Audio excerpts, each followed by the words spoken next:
Right ఇక breaking news చూస్తున్నాం. అహ్మదాబాద్ లో ఇటీవల చోటు చేసుకున్న విమాన ప్రమాదానికి సంబంధించిన దర్యాప్తులో కీలక పురోగతి లభించింది.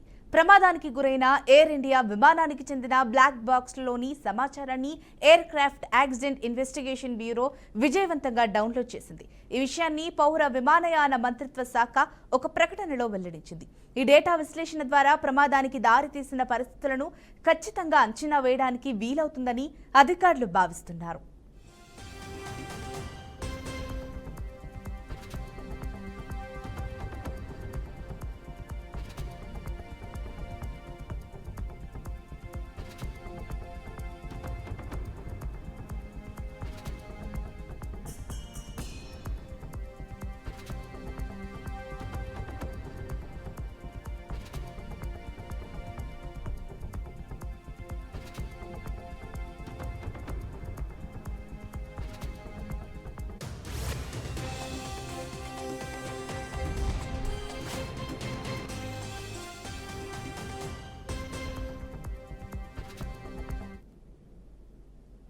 యాదాద్రి భువనగిరి జిల్లా సంస్థ నారాయణపురంలో నకిలీ స్టాంపులు, ఫోర్జరీ సంతకాల దందా జోరుగా సాగుతోంది.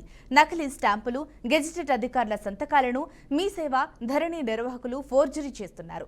జనన, మరణ ధృవీకరణ పత్రాలకు 3,000 నుండి 10,000 రూపాయలు వసూలు చేస్తూ కాసుల దందా కురిపిస్తున్నారు. కళ్యాణ లక్ష్మి చెక్కులకు 5,000 నుండి 10,000 వసూలు చేస్తున్నారని తెలిపారు. ఇదంతా రెవెన్యూ సిబ్బంది, కంప్యూటర్ ఆపరేటర్ల కనుసన్నల్లో సాగుతోందని అంటున్నారు. దీంతో నిందితులపై కఠిన చర్యలు తీసుకోవాలని మెడికల్ ఆఫీసర్ రెహానా పోలీసులకు ఫిర్యాదు చేశారు. వెంటనే స్పందించిన ఆర్డీఓ శేఖర్ రెడ్డి మీ సేవ, ధరణి సెంటర్ల రికార్డులను పరిశీలిస్తున్నారు.